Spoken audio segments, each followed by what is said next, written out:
Namaskar, I'm Ashok Vyas and I have the pleasure of welcoming Padma Shri Dr. Sudhir Parikh. Dr. Sahab, Namaskar. Namaskar.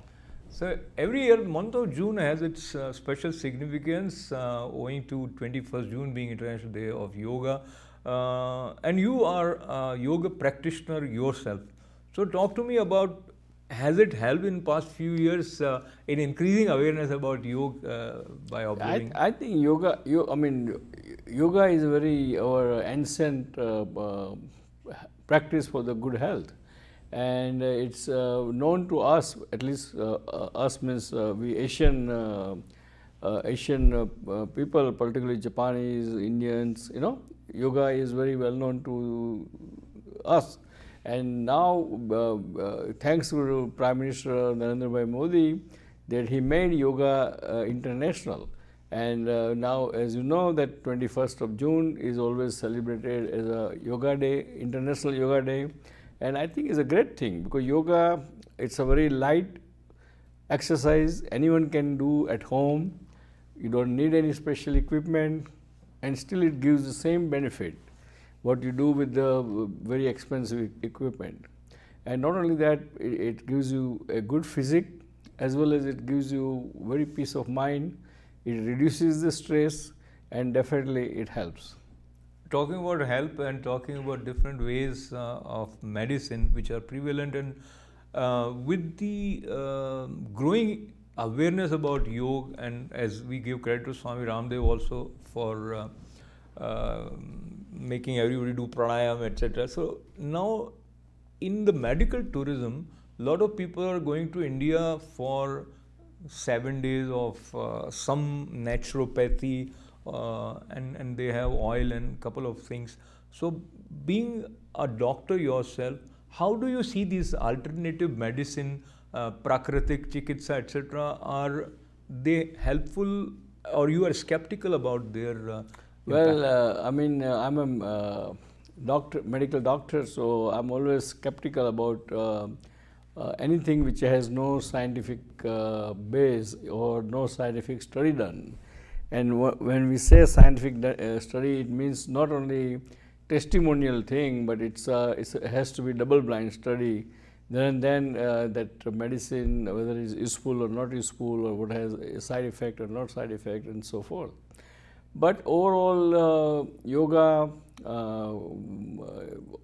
oil, physical massage, then diet control, walking, meditations, all those things, it's harmless, and you don't need kind of scientific study for that. And we know by experience, personal experience and experience from the other people, that they do help. But I'm not sure that those things can cure any medical disease. So that will remain until there are no proven research, or even if there are some research which has already been undertaken, if they don't reach and are weighted by medical fraternity, the acceptance level would have its own low level of growth. Right. But moving towards the way Prime Minister Narendra Modi in past 8 years has brought attention towards a lot of features related to Indian culture as well as yoga. And overall, while everybody is talking about the achievements of Modi government in past 8 years, what would you consider top 4 areas where he lived up to your expectation? Well, I think first of all, I think he helped the poor people and made all the banking account digital, and so he was able to, or his administration is able to transfer the money or help or subsidiary from government directly to the person's account. So there is no middleman, no money get lost. Before they used to say that $1 subsidy, only 20 cents goes to the person and 80 cents get lost in between. So whether true or not, we don't know, but that is kind of known to the people. So I think that's a great achievement. Number 2, the monetization of the currency is also a very good effort, because by doing that, he almost overnight removed the black, not remove, but reduced the black money in the market. And so the prices of the real estate and prices of the other commodities came down. And third thing, of course, he always welcomed the foreign investment to the India, and that by doing that, now India is the third largest economy in the world, and that's a great achievement. And of course, the fourth one, you can say that he touched everyone's health by making yoga very popular. And so I think all these four things is really a great achievement by our Prime Minister Modi. Absolutely, and indeed we limited it to four. There are many more things, including his rapport with NRIs. But going towards another aspect which is considered as one of the big achievement of Modi government related to abrogation of Article 370. But what we are seeing right now in the valley in past 1 month, 9 targeted killings. So people are questioning how central government and Home Minister Amit Shah is handling the Kashmir situation. What do you see? I think it's kind of I mean, it needs a debate on this issue, because it's almost almost 3-4 years since 370 is removed. So and it was promised that most of the young people will get some employment. Looks like it didn't happen, whatever reason. So usually the young generation who are remains jobless, has nothing good to do, they always end up doing bad thing, and that's what's happening in the valley again. And now people are again afraid to go to valley for a tourism, particularly from the outside Kashmir to the Indian Kashmir. So I think law and order has to be make it more stronger, more strengthened up, and more effective. And of course, the government has to create some employment, some job, some projects there, infrastructure or whatever. So a lot of young people who resides there can get some kind of job, and government should invest or encourage private sector to start some industries there. Unless you do that, I think probably all this thing is kind of goes on around vicious cycle, and nothing goes forward. So now, looking at the number of projects which were announced and thousands of rupees projects, some have already begun, and probably they must have generated some employment. But just analyzing this idea that because of the lack of employment, this violent streak has sprung up again. But then they are targeting Hindus. And whether this boy who got married a month and a half ago from Rajasthan started to work in a bank, he was targeted because he was outsider and he was Hindu. Same way, another labor. So what I am humbly requesting you to consider the argument that probably there are some extremist elements from Pakistan which have again become active. Either way, the responsibility lies. Yes, no, you are right. You are right. I mean, there are some extremist or terrorist group are active, become so active because they see the opportunity opening there. They see that this all young kids are has a lot of time on their hand, and it's easy to kind of instigate them, easy to brainwash them, or easy to make them do certain thing by giving even some money or whatever. So I think you are right. So this because of this situation, and terrorism has increased there. And obviously, the victim of the terrorism is usually the Hindus, because that's how majority Muslim will be.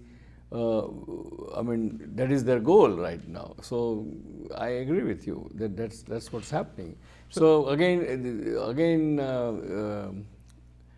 government has to make sure that there is a law and order. Government has to make sure that all these peripheral or fringe elements should not succeed, and government has to make sure that government should educate the young generation there that what good thing they are doing for the Kashmir, and convince them that Kashmir has a good future. And Dr. As far as I know you, and most of us, we want peace, harmony. We don't want to have ill feelings for anyone. But looks like there are some elements which thrive on creating and mounting the kind of animosity, and that was visible while Prime Minister Narendra Modi as well as President were in Kanpur recently. 2,500 people came, and we will talk about that issue which relates to the expression of Nupur Sharma in one television debate.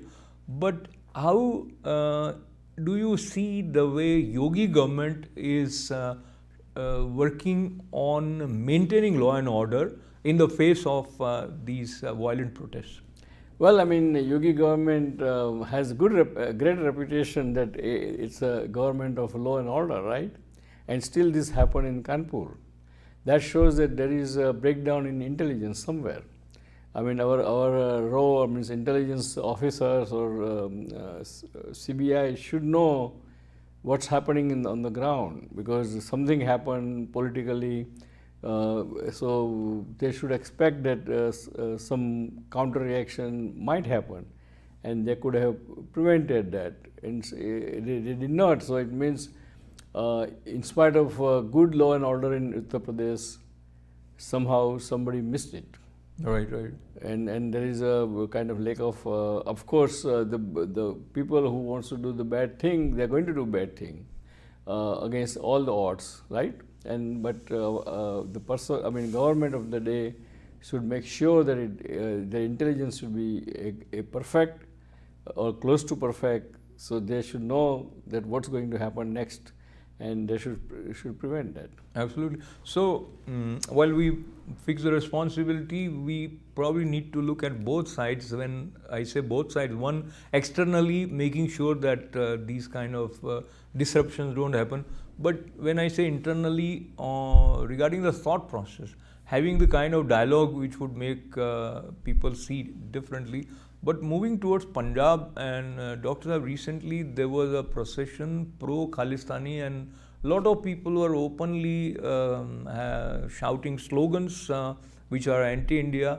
But Punjab government seemed to have ignored taking any action. So there is another problem brewing up in Punjab for the So that's very unfortunate. That shows that the weakness of the current government in Punjab, right? So that current government of the AAP party has to be more forceful, more and strict about law and order, and should not tolerate all these pro-Khalistani activities or pro-drug activities or all those anti-social activities. So now, as we have kept very limited time for this important issue which is catching everybody's attention, but there is a feeling among people that BJP spokesperson Nupur Sharma and Naveen Jindal were let go by BJP. They are ousted, and she doesn't have the position of being BJP spokesperson anymore. And the issue, of course, is that controversial remark. But overall, the way after 9 days or 7 days, BJP leadership acted against Nupur Sharma, do you see it due to the pressure from other Islamic countries, or a kind of self-realization that no, she was wrong? I think both.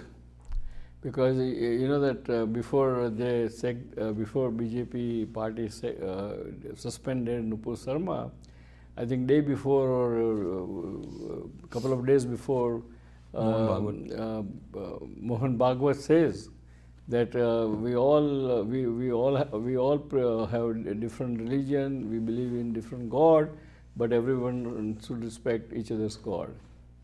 And so that tells the answer to what you are saying, you know. So, a lot of people are unhappy with BJP leadership, but then some people say that this is a pragmatic way of moving forward as a united country and avoiding those kind of violent reactions in different parts. So, it can be seen from both sides. Overall, you would stand with stand taken by government? I think so, because government has to balance out whole thing.